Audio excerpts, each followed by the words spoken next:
Hey guys, Shmuel here, and welcome to the channel. If you're new, welcome back if you're not. I'm sure you've noticed that there's been a bit of a delay since the last video has been put up. We had a Mazel Tov in the house, which I'm sure Miriam will talk more about in the next video. But we hope to crank out a few videos in the next couple of months. So if you like what you see, then like and subscribe. For today's video, we're going to talk about the concept of gifts. What is a gift? What does it mean to receive a gift? Okay, I heard this concept from Reb Shimshon Pincus, a holy rabbi who passed away, lived here in Israel, and he explained it like this: that in the world you have four levels. You have a doime, which is a dead rock, right? Tzoimeach, that which grows, okay, the plant world. Chai, those which are living, so the animal kingdom, and Medaber, those who speak, and that's the human species. Okay, those are the four levels, if you will, of the world. So if you could imagine, by way of analogy, some rich billionaire, okay, pick your favorite billionaire, comes home and brings a present for his wife, okay? And what does he bring? He brings a very beautiful bracelet that's, let's say, worth $1,000. Wow, $1,000. What does she say? Excuse me, $1,000? You're a multi-billionaire. You bring me $1,000 bracelet, throws it out, get out of here, right? The same man can come home the next day, right? And what does he have? He has a bouquet of roses, let's say $50, $100. He has a nice bouquet of roses, and that, ooh, she's ecstatic. What a beautiful gift. Thank you so much. She's in love. What's going on? Yesterday, nothing less than $10,000, right? And today, $50 is enough. The answer is simple, okay? A present, when somebody gifts something, what they're really doing is sending a message, okay? That's what you're doing. You're sending a message. The message can either be, I appreciate you, or I love you, or good job if you're an employee, right? The present is a message. So, if you give a dead rock, something which is doime, something which is dead, right? So then, what are you telling me? You're telling me I'm a dead rock? So what you do is you pour thousands and thousands of dollars into the rock, right? And you get the most beautiful diamond, right? Now, when you give her this gift, right? You're saying, look, you're a diamond in my eyes. Look how much effort, how many hours I had to go to work, and all that's just for you, right? The whole message is look how much you mean to me, right? And so you have to, for something dead, you have to pour in a lot of money and effort into it, right? Not necessarily money. If he goes to the other side of the world and starts digging and finds the most beautiful, precious gemstone on his own, that's also a beautiful message, right? Look at the lengths I'll go to. When you go up to the level of tzoimeach, that which grows, the plant world, now you have something, an item which has intrinsic value on its own. It's a growing thing, and we all know flowers are beautiful.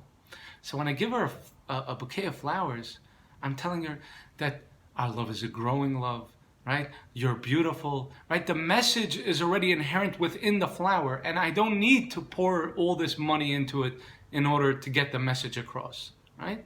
Because the message already the flower carries intrinsically some of the message on its own, right? Maybe you want to arrange it in a nice order, right? So you show that you put in a little effort, but fine.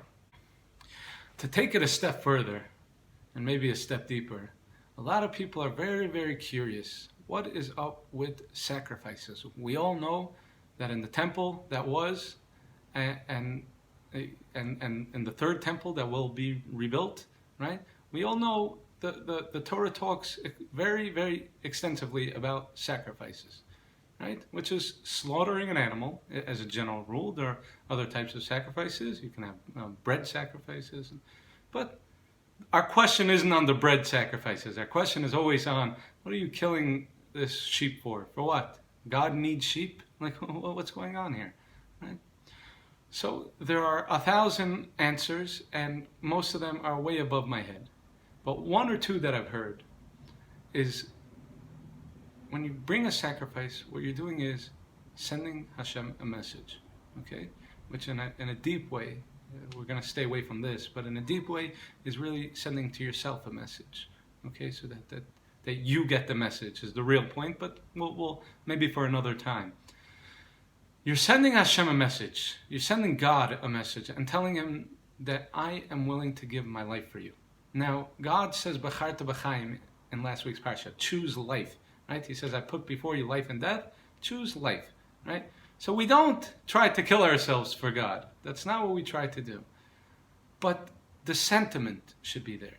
The sentiment that God, you mean everything to me. I love you. You gave me my life. I owe you everything.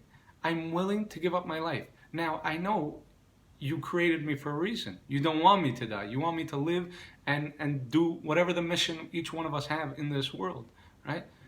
But I want to express it. I want to show you what I feel. And so you take an animal, which is supposed to be me, right? Which is supposed to represent me, right? And we slaughter it on the altar, right?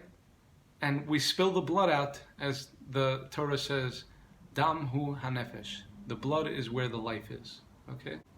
And the whole thing is a big message to God, letting him know. And like I said, there is a deeper message, letting yourself know, but letting God know that you acknowledge life comes from him and you owe everything to him, including your life.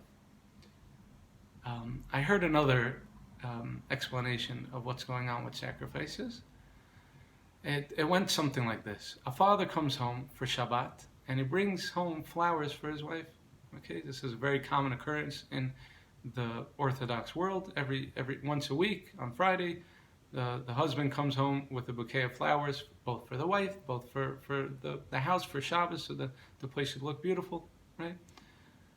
And there's a little son, 5 years old, and every week he sees how excited his mother is about these flowers, right? He's witnessing this, so he decides he wants that appreciation from his mother.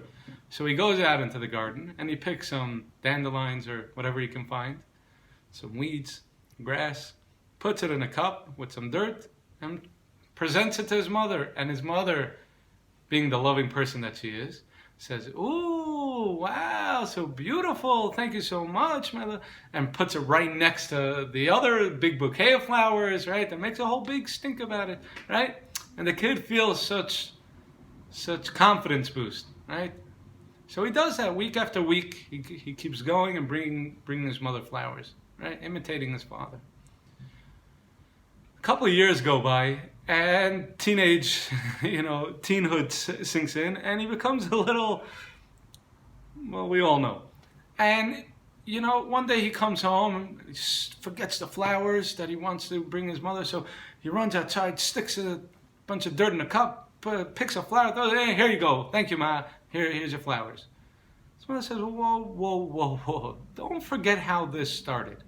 This wasn't I asked you for anything. This was you wanting to give, right?